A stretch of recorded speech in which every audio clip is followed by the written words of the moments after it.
আমরা তো যোগ বলতে অনেক ক্ষেত্রে যোগ ব্যায়ামের সাথে শব্দের সম্পর্কটা, এবং আমরা একভাবে ওই যোগ ব্যায়াম দিয়েই যোগীকে চিনি। কিন্তু আপনার কথায়, আপনার লেখায়, আপনার উপস্থাপনায় আপনি যোগের দর্শন, যোগের রাজনীতি, এর সাথে জীবনের সম্পর্ক, সেগুলি নিয়ে বলেছেন। আপনি এটাকে কিভাবে দেখেন? খুবই আসলে কি বলে যে ইন্টারেস্টিং প্রশ্ন। সেটা হচ্ছে যে আমরা যখন যোগা নিয়ে কথা বলতেছি, যোগ নিয়ে কথা বলতেছি, তখন আমরা যদি একটু জেনে রাখি, যারা জানেন না তাদের জন্য, যে যোগা এখন একটা ট্রিলিয়ন ডলার ইন্ডাস্ট্রি। এবং এত বড় যখন একটা ইন্ডাস্ট্রি হয় টাকার পরিমাণে, এবং সেইখানে যখন যোগ বা যোগা একটা বিষয়, একটা আলাপের বিষয়, একটা ব্যবসার বিষয়, একটা অনুশীলনের বিষয়, তখন আমাদের একটু সতর্ক হওয়া দরকার যে আসলে সেক্ষেত্রে যোগ বলতে বা যোগা বলতে ইন্ডাস্ট্রিতে কি বোঝানো হয়, আর যোগের ধারণাটা কিভাবে কোথায় যাচ্ছে, কিভাবে উৎপত্তি হচ্ছে বা বিকশিত হচ্ছে।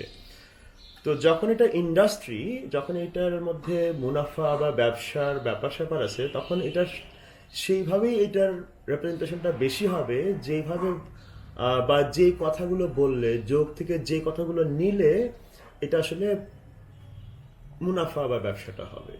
ফলে যোগ বলতে এখন অনেক বেশি মানুষ যোগ বলতে ফিটনেসের সঙ্গে সম্পর্কিত করে যোগকে, যোগ বলতে এখন কিছু এক্সারসাইজের সঙ্গে সম্পর্কিত করে যোগকে। এই বিষয়গুলো আসলে আছে। কিন্তু যোগ বলতে শুধুমাত্র যোগাসন বা যোগ ব্যায়াম বা ফিটনেস বা বিউটি এসবের সঙ্গে যোগাযোগ নয়, বা প্রচলিত যে বিউটির পলিটিক্স আছে সেটার সঙ্গে এটার কোনো যুক্ততা নাই। বরং এটা আরো কমপ্লেক্স একটা মাল্টি লেয়ার্ড একটা হিস্ট্রির মধ্যে দিয়ে যোগা বা যোগ যাচ্ছে। এটুকু শুরুতে বলে নিতে পারি। আপনি তো যোগের ক্ষেত্রে পাশ্চাত্যের সাথে আমাদের সম্পর্ক, বা ওরিয়েন্টালিজম বা ঔপনিবেশিকতার সাথেও আপনি এটাকে প্রশ্নগুলি তুলেছেন, সেটা নিয়ে কি বলবেন? যেটা আমি শুরুতে বলছিলাম যে আহ, এই যে যোগা একটা ট্রিলিয়ন ডলার ইন্ডাস্ট্রি, তো এখন এইটা কিভাবে তৈরি হইলো সেটার সঙ্গে আসলে যোগ সম্পর্কে ধারণা বা যোগের ইতিহাস রচনার ক্ষেত্রে কলোনিয়ালিজম এবং ওরিয়েন্টালিজমের সম্পর্কটা যুক্ত। আমরা হয়তো জানি যে যোগা খুবই কন্টেম্পোরারি ভাবে পশ্চিমে খুব একটা বড় ফেনোমেন আকারে আসছে। স্বামী বিবেকানন্দের ভ্রমণ, কিংবা পন্ডিচেরিতে অরবিন্দ ঘোষ তার আশ্রম, এই কিংবা আমাদের স্বদেশী আন্দোলনের সময় যে যোগের যে নতুন ধরনের চর্চা শুরু হইলো, এর বাইরে যখন পশ্চিমে বিশেষ করে বিবেকানন্দের ওই সফর এবং ইউরোপ তার ট্যুর ইত্যাদি ইত্যাদি, পশ্চিমে তার সফর, ওই সময় আসলে পশ্চিমে যোগা একটা নতুন কালচারাল একটা ট্রেন্ড হিসেবে হাজির হইল। কিন্তু তার আগে যদি আমরা দেখি যে ইন্ডিয়া বা সাবকন্টিনেন্টের যখন ইতিহাস রচনা করা হচ্ছে, তখন এই অঞ্চলের মানুষের জীবন, বহু রকম জীবন, বহু রকম উপাসনার পদ্ধতি, তাদের ধ্যান ধারণা জগৎ সম্পর্কে, নিজেদের সম্পর্কে, সেগুলোকে কিভাবে দেখা হচ্ছে, এবং সেটা কি করে ইন্দোলজিস্টরা, ইউরোপিয়ান বা পশ্চিমা ঐতিহাসিক বা ইতিহাসবিদরা কিভাবে এই অঞ্চলের মানুষকে, ইতিহাসকে দেখতেছেন, তার মধ্যে যোগেরও একটা ইতিহাস যুক্ত। ধরা যাক ম্যাক্স মুলার বা এরকম আরো যারা বড় বড় ইন্দোলজিস্ট, তারা কিভাবে যোগকে, যোগের ধারণাকে বা এখানকার উপাসনার ধারাগুলোকে কিভাবে হাজির করতেছেন। তো সেখানে একটা বড় অংশ দেখা যাবে যে শুধু ম্যাক্স মুলার বলে নয়, আমি জাস্ট ওটা একটা নাম তুললাম, কিন্তু বেশিরভাগই দেখা যায় এরকম সাধারণভাবে বললে যে এটা একটা খুবই মিস্টিক একটা অঞ্চল, এই অঞ্চলের মানুষ এরকম, তারা এইরকম, মানে এক ধরনের মিস্টিসাইজেশন আছে এই অঞ্চল নিয়ে, এক ধরনের অবসকিউরিফিকেশন আছে, বা এইরকম অনেক ধরনের কনস্ট্রাকশন আছে যেটা ঠিক যা এই অঞ্চল, তা সেভাবে না হয়ে আর একটা চোখ দিয়ে এই অঞ্চলটাকে দেখার যে চর্চাটা ইতিহাস চর্চার মধ্যে ঘটছে, সেটার প্রভাব যোগা সম্পর্কে বা যোগ সম্পর্কে ধারণা, চর্চা, এসব কিছুর মধ্যে আসলে উপস্থিত। যে কারণে যোগ বলতে এখনো পপুলার কালচারের মধ্যে, যোগা ইন্ডাস্ট্রির মধ্যে যোগকে সামথিং মিস্টিক এভাবে যেমন দেখানো হয়, তেমনি একই সঙ্গে এগেইন ওই পশ্চিমা বিজ্ঞানবাদের মতো করে দেখানো যে যোগা কিন্তু সায়েন্স। হ্যাঁ, এখনো অনেক ট্র্যাডিশনাল যেসব আহ, কি বলে যে যারা যোগা প্র্যাকটিশনার বা যোগী বা গুরু, তারাও এখনো এটাকে পশ্চিমের সায়েন্সের যেই হেজেমনি সেইখানে নিজেদের জায়গা পাওয়ার জন্যে, ওই ডিসকোর্সের মধ্যে জায়গা পাওয়ার জন্যে, অ্যাকসেপ্টেবল করার জন্য নিজেদেরকে যোগ কিন্তু সায়েন্স এভাবে বলার চেষ্টা হচ্ছে। এই সব কিছু মিলায়ে আসলে যোগ পুরো কালচারটা বা যোগের যে বহু রকম চর্চা, তার মধ্যে আসলে নানা মাত্রায় কলোনিয়ালিজম এবং ওরিয়েন্টালিজম উপস্থিত। এটা খুব জটিল একটা কি বলা হয় যে প্রক্রিয়ার মধ্যে দিয়ে যাচ্ছে আসলে যোগের ইতিহাস। তবে যোগ ব্যায়ামও তো একটা গুরুত্বপূর্ণ অংশ। সেটা বাদ পড়ে যাচ্ছে তা না। আমাদের শরীরের সাথে যোগের সম্পর্কটা কি? একদমই তাই। এবং আমি যখন বলি যে যোগ বলতে যোগাসন বা যোগ ব্যায়াম শুধু নয়, এটা শুধু নয় কথাটা বলে কিন্তু আমি আলাপটা করতেছি। তার মানে হচ্ছে যোগ, প্রথমত যোগ কোনো একটা ঘটনা নয়, এটা আমাদের মনে রাখতে হবে যে আমাদের যদি শুধুমাত্র, ইনফ্যাক্ট এটাও বলে নেওয়া ভালো যে যোগ, আমি এখানে যোগের সংজ্ঞা শুরুতে আলাপ করতেছি না, আমি সবসময় যোগের সংজ্ঞাটা আলাপ করি সবার শেষে। কারণ এই পুরো কনটেক্সট বা পরিপ্রেক্ষিতে আলাপ করে না নিলে যোগ সম্পর্কে আমাদের একটা খুবই একটা ধারণা তৈরি হয় যে একটা খুব একটা লোগোসেন্ট্রিক বা একটা খুবই একটা, যেন একটা এর একটা লিনিয়ার হিস্ট্রি আছে, যেন এর একটা ওয়ান ডাইমেনশনাল একটা সংজ্ঞা সম্ভব, এরকম একটা মনে হয়। এইখান থেকে আমি সতর্কভাবে নিজেকে দূরে রাখার চেষ্টা করতেছি। কারণ আমরা যদি ইতিহাস দেখি, আমরা দেখতে পাবো যে বিভিন্ন অঞ্চলে, শুধুমাত্র সাবকন্টিনেন্ট বা ভারতীয় উপমহাদেশ নয়, দুনিয়ার বিভিন্ন অঞ্চলে নানাভাবে শরীর, মন, জগৎ সংসার নিয়ে বহুভাবে মানুষ জিনিসগুলোকে চিন্তা করছেন, তত্ত্বায়ন করছেন, ধারণা তৈরি করছেন। তার সঙ্গে যোগের মতন অনেক ধরনের চিন্তা বা অনুশীলনের একটা সমরূপতা আমরা দেখতে পাবো অনেক ক্ষেত্রে। কোনটাকে যোগ বলা হবে, কোনটাকে যোগ বলা হবে না, এ নিয়ে যেমন এক ধরনের কারাকারি, মারামারি বা কন্টেস্টেশন আছে, তেমনি আর অরিজিন কোথায়, যোগের অরিজিন কি ইন্ডিয়া নাকি আফ্রিকা নাকি ল্যাটিন আমেরিকাতে ইতিহাস আছে, এ নিয়ে কিন্তু অনেক অনেক ক্লেইমস আছে, দাবি দেওয়া আছে, তর্ক আছে, বিতর্ক আছে। সেই জায়গা থেকে আমি বলি যে যোগের একটা দিক হচ্ছে এটা আমাদের নিজেদের সম্পর্কে জানতে বুঝতে কিভাবে সাহায্য করে, জগৎ সম্পর্কে জানতে বুঝতে কিভাবে সাহায্য করে, কাজে লাগে, নিজের এবং জগতের সম্পর্কটাকে বুঝতে কিভাবে সাহায্য করে। ইনফ্যাক্ট যখন আমরা বলি যে যোগ দর্শন, এটা খুব একটা কন্টেম্পোরারি একটা একটা বলা যেতে পারে যে একটা এক ধরনের একাডেমিক, এই অঞ্চলের মতো করে একাডেমিক একটা নির্মাণ, যে যোগ দর্শন। যোগ দর্শন বলে আসলে ওই অর্থে কোনো অ্যাজ কোনো দার্শনিক স্কুল ওইভাবে ধরা হতো না। এটা খুবই কন্টেম্পোরারি একটা, আমাদের এই অঞ্চলের যারা তত্ত্বকার, থিওরিস্ট বা যারা এগুলো ইন্ডিয়ার চিন্তা নিয়ে কাজ করছেন, তারা এটা খুব রিসেন্ট সময়ে এসে এটাকে একটা স্কুল আকারে বিবেচনা করা শুরু করছেন। কিন্তু যোগের তো আমরা দেখব যে যদি আমরা প্রাক বৈদিক ট্র্যাডিশনগুলোতে দেখি, তো আমরা অনেক ধরনের রেফারেন্স পাবো যা এখনো বহমান। বিশেষ করে তন্ত্রের মধ্যে, তন্ত্রও কিন্তু যোগের একটা দিক, বা তন্ত্র এবং যোগের মধ্যে একটা গভীর সম্পর্ক আছে। তো তান্ত্রিক যেসব আইডিয়া বা প্র্যাকটিস, যেটা প্রাক বৈদিক অনেক জিনিসপত্র নিয়ে ছিল, তার থেকে যেমন আমরা যোগের এখন কন্টেম্পোরারি আইডিয়ার মধ্যে অনেক জিনিসপত্র পাবো, তেমনি জৈন ট্রেডিশন থেকে অনেক কিছু পাবো। বুদ্ধিস্টদের তো একটা যোগাচার বুদ্ধিজম বলে একটা ধারাই আছে, যারা যোগাচার বুদ্ধিজম বলে নিজেদেরকে। আমাদের মহাযানী বুদ্ধিজম যদি বলি, তো সেখানে যোগের একটা বড় বলা যায় একটা বিস্তার ঘটছে, বিকাশ ঘটছে মহাযান ট্র্যাডিশনের মধ্যে। সুফি ট্র্যাডিশনের মধ্যে যোগের বিপুল বিপুল বলা যায় যে চিন্তা এবং অনুশীলন আছে। ফলে তারপরে ধরা যাক আমাদের কি বলা এটাকে যে আফ্রিকা অঞ্চলে, মিশর অঞ্চলে যোগের মতন প্র্যাকটিসের অনেক বড় ইতিহাস আছে। এ সব কিছুর সঙ্গে কি কি যুক্ত, সেটা এখন আমি তাহলে বলি। এ সব কিছুর সঙ্গে যুক্ত হচ্ছে যে নিজের সম্পর্কে আমরা কিভাবে ধারণা তৈরি করি, জগৎ সম্পর্কে কিভাবে ধারণা তৈরি করি, জগতের সঙ্গে নিজের সম্পর্কটা কিভাবে আমরা উপলব্ধি করি। এই যে কাজটা, এই কাজটা তো যে কোনো, আমরা জানি যে যে কোনো দর্শন বা যে কোনো বিশ্বদৃষ্টি, যাটাকে আমরা বলতে পারি, তা এইটাই তো করার চেষ্টা করে। যোগের তাহলে এখানে পার্থক্য বা বিশেষত্বটা কোথায়? যোগ এইভাবে বিশেষ হয়ে উঠলো যখন আমরা একটা নির্দিষ্ট ঐতিহাসিক পর্যায়গুলোতে ছিলাম, বিভিন্ন বা সাংস্কৃতিক পর্যায়।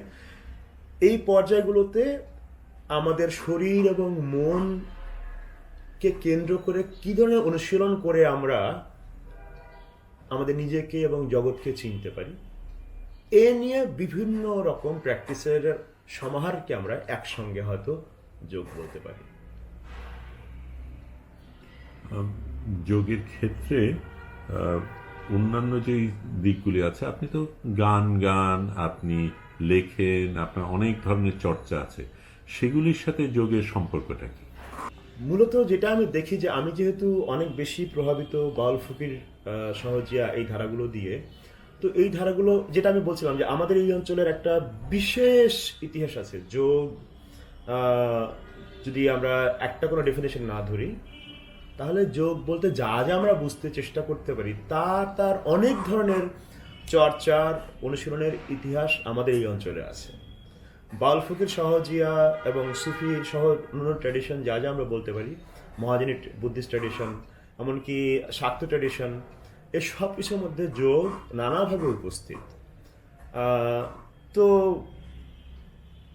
যেহেতু আমি বাউল ফকির, সহজিয়া ধারা দিয়ে অনেক বেশি প্রভাবিত, আমার যে কাজ, চিন্তা বা কাজের তাত্ত্বিক ভিত্তি, সেটার ক্ষেত্রে অনেক বেশি বড় ভূমিকা আছে বাউল ফকির, সহজিয়া ট্র্যাডিশন, লালন ফকির সহ। তো সেখানে যোগের নিজস্ব ধ্যান ধারণা আছে, যোগ সম্পর্কে ধ্যান ধারণা আছে, যোগ কিভাবে অনুশীলন করা হবে এই প্রত্যেকটা ধারার মধ্যে নিজ নিজ মতামত আছে, নিজ নিজ ট্র্যাডিশন আছে রীতিমতো। তো এইগুলো এবং সেগুলো আমাদের যদি আমরা সাহিত্য এবং সঙ্গীতের ইতিহাস দেখি, সেটা এর বাইরে নয়।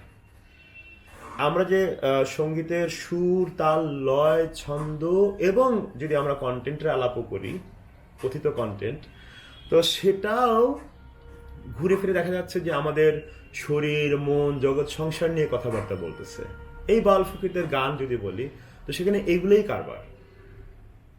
তাল, লয়, ছন্দের কথা বাদ দিলাম, ধরা যাক আমাদের একটা, যদি এই মুহূর্তে মনে পড়লো একটা উদাহরণ যদি আমরা বলি, যে আমাদের যে ধরা যাক ভান্ডারি গান, দমে দমে জপর এমন লা ইলাহা ইল্লাল্লাহ, এটা কিন্তু দমের সাধনার একটা প্র্যাকটিস। মানে একই সঙ্গে আমরা তাল, লয়, সুর এবং কথিত কন্টেন্ট এসব একসঙ্গে ধারণ করে আমাদের এই অঞ্চলের সঙ্গীত বিকশিত হয়েছে, যার মধ্যে যোগের সাধনা নিবিড়ভাবে গভীর গোড়ায় যুক্ত। আমরা হয় সেটা জানতেও পারি একাডেমিক্যালি বা কনসিয়াসলি, নাও জানতে পারি, কিন্তু ওটা আছে অলরেডি আমাদের কবিতার ইতিহাসের মধ্যে, সেগুলো আছে। যদি আমরা নন মডার্ন হিস্ট্রির কথা বলি, আমি ওটা বিষয়ে বেশি আগ্রহী, যে নন মডার্ন কী কী প্র্যাকটিস, নন কলোনিয়াল, প্রি কলোনিয়াল কী কী প্র্যাকটিস আমাদের এই সময়ের ঔপনিবেশিকতা থেকে বের হতে সাহায্য করতে পারে, কাজে লাগতে পারে। আমাদের এই পুরুষতান্ত্রিক, পুঁজিতান্ত্রিক এবং এই ঔপনিবেশিক যে জগৎ ব্যবস্থা, তা থেকে বের হতে ওগুলো কি কাজে লাগে, আমাদের লাগতে পারে, সেই সম্ভাবনাটা আমি খতিয়ে দেখার চেষ্টা করি। সেই সব জায়গা থেকেও আসলে আমার এইদিকে অনুসন্ধান। তো সেটাই কারণে কবিতা বা গান বা জীবন আচরণের অন্যান্য দিক, সেটার যোগের বাইরে আমার কাছে লাগে না। কিন্তু আবার তাহলে যোগ মানে কি, সেটা থেকে গেল। সেই জায়গায় যদি আমরা তাহলে আসি, যে একটা যোগ মানে কি, আপনি নিজেই বলেছিলেন যোগটাকে আপনি কি, সেটা সংজ্ঞাটা আপনি শেষে আসতে চান, সেটার সাথে যদি আমরা এটাও নিয়ে আসি যে আমরা কেন করব, আমি কি পাবো, খুব সহজ যেই প্রশ্নটা লোকের মধ্যে থাকে, সেটার উত্তরটা কি? এটাই তো প্রশ্ন। তো আসলে এ কারণেই আমি যখন আমি নিজে যে কনটেক্সটটা বললাম, যে এটা একটা $1 ট্রিলিয়ন ইন্ডাস্ট্রি এবং এখানে এর সঙ্গে বহু রকম সামাজিক রাজনৈতিক ঘটনাগুলো যুক্ত হয়ে পড়ছে যোগের সঙ্গে, সেই জায়গায় সেরকম একটা কনটেক্সটে যোগ নিয়ে কথা বলা, ভাবা খুবই একটা মানে বলা যেতে পারে যে ঝুঁকিপূর্ণ চ্যালেঞ্জিং কাজ। তো এখন যদি কেউ প্রশ্ন করেন যে তো আপনি যোগ করেন বা যোগ বিষয়ে কথা বলেন, আমাদেরকে যোগের উপকারিতা বলেন, তো এই তো আলাপটা। তো যোগের বহু রকম উপকার আছে, নির্ভর করতেছে যোগ বলতে আপনি ঠিক কি বুঝে নিচ্ছেন তার উপরে। তো প্রাথমিকভাবে যদি আমরা এইটা মনে করি যে যোগ আমাদের নিজেদেরকে চেনা, জগৎকে চেনা, নিজেদেরকে পরিবর্তন করা, জগৎকে পরিবর্তন করা, জগৎ এবং নিজ বলে যদি দুইটা ব্যাপার থাকে, তো এই দুইয়ের মধ্যে কোনো কি সম্পর্ক আছে সেইটা বোঝার ক্ষেত্রে যোগ আমাদেরকে সাহায্য করে। বিশেষ করে যদি আমরা যোগের কোনো একটা নির্দিষ্ট ধারাকে আমরা না করি, আমাদের বিচার করার একটা শুধুমাত্র রাস্তা হিসেবে না দেখি, আর অন্যান্য রাস্তা যদি আমরা দেখি, তাহলে দেখতে পাবো যে যোগের এই চ্যালেঞ্জটা সবসময় ছিল নিজকে জগৎকে জানা বোঝার একটা উপায় হিসেবে দেখা বোঝা। তো সেক্ষেত্রে যখন আমি নিজকে চিনি একভাবে, জগৎকে চিনি একভাবে, লোকেট করি একভাবে, এবং এইটা কিন্তু যোগের ধারণাগুলোর মধ্যে আছে, তখন তার মানে কি যোগ আমার নিজকে চিনতে সাহায্য করে, যোগ আমার নিজকে পরিবর্তন করতে সাহায্য করে, যোগ নিজের এবং জগতের সম্পর্ককে বুঝতে এবং সেটাকেও পরিবর্তন করতে সাহায্য করে। একটা ছোট উদাহরণ দিই আপনাকে। ধরা যাক যোগ যদি আমরা ব্যায়াম এবং আমরা কি বলি এক্সারসাইজ না, আসন এবং প্রাণায়াম, মুদ্রা, এগুলো যদি বলি, তো সেখানে যদি একটা শুধু উদাহরণ বলি যে প্রাণায়াম এরকম আরো এক ধরনের প্রাণায়াম আছে, মানে দমের সাধনা। তো দমের সাধনা যখন আমি করব, যে আমি যে নিঃশ্বাসটা নেব, এই যে আমি শ্বাসটা নিলাম, কি পরিমাণ সীসা এবং কার্বন ডাইঅক্সাইড আমি নিচ্ছি, এই সম্পর্কে আমি কি জানি? এটা দিয়ে কিন্তু আমার প্রথম আলাপ শুরু হবে। আমি যোগের অনেক উপকার আছে, প্রাণায়ামের অনেক উপকারিতা, আসনের অনেক উপকারিতা, মুদ্রার অনেক উপকারিতা, কিন্তু এই উপকারিতাটা তখনই কাজে লাগবে আমরা যখন এটাকে জানতে শিখবো, বুঝতে শিখবো যে আমি কোথায় আছি, আমি কে, কোথায়, কিভাবে বাস করি, কোন সম্পর্ক জালের মধ্যে আমি বাস করি। একটা উদাহরণ হচ্ছে ঢাকার এই বাতাস। এই বাতাসে শ্বাস নিলে আপনি অসুস্থ হয়ে যাবেন, প্রাণায়াম তো পরের কথা, উপকার তো পরের কথা। তার মানে আমাকে জানা শুরু হইল যে আমি এমন একটা জায়গায় থাকি যেটা দুনিয়ার অন্যতম দূষিত জায়গা। তাহলে এইভাবে আমার জানা শুরু হইল, ফলে উপকারিতা পাওয়া শুরু হলো এইভাবে যে আমি নিজেকে চিনা শুরু করলাম।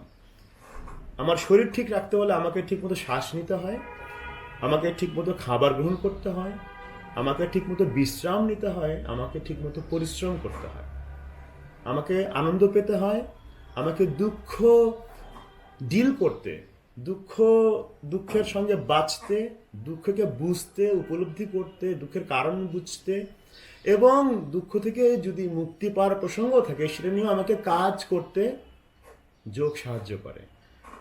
এই সব কিছু মিলাই হচ্ছে আসলে যোগের সাধনা। এই সব কিছু মিলে হচ্ছে যোগ একটা খুবই খুবই চলতি কথা, যোগ একটা লাইফস্টাইল। তো হোয়াট ইজ লাইফস্টাইল? লাইফস্টাইল আপনি তাহলে লাইফস্টাইল মানে তো এই যে আমি কি শ্বাস নেই, আমি কি পানি খাই, আমার খাবার থেকে আসে, আমি কেমন জগতে বাস করি, এই সব কিছু জানার নামই কিন্তু আসলে নিজেকে জানা। যোগ এখানে সাহায্য করে। ব্যায়ামের উপকারিতা তো আছে, এটা আমি 5টা ব্যায়াম দেখায় দেব, আপনার অনেক সমস্যার সমাধান হয়ে যাবে, আপনার ব্যাক পেইন থাকবে না, আপনার হার্টের উপকার হবে, আপনার শ্বাস প্রশ্বাস, আপনার লাং, আপনার ফুসফুসের কার্যকারিতা বাড়বে, এসবই ঠিক আছে, কিন্তু কোথায় আপনি আছেন সেটাও একই সঙ্গে আপনাকে জানা লাগবে। এই কারণে আমি যেই সংজ্ঞাটা বলার চেষ্টা করতেছি সেটা আমি আলাপ করে করে ঠিক করবো যেটা হচ্ছে কিনা। সেটা হচ্ছে যোগ মানে হচ্ছে নিজের সঙ্গে নিজের সঙ্গে জগতের, এবং যে বিশেষ দেশকালের মধ্যে আমি আছি সেই দেশকাল বা কনটেক্সট বা ইতিহাস, সেটার সঙ্গে আমার সম্পর্ক, এবং সেই কনটেক্সটের মধ্যে আমার যে উপস্থিতি, আমার ভূমিকা, এটা বোঝা, ঠিক করা, এবং এই অনুসারে সাধনা বা জীবন যাপনের নাম হচ্ছে যোগ।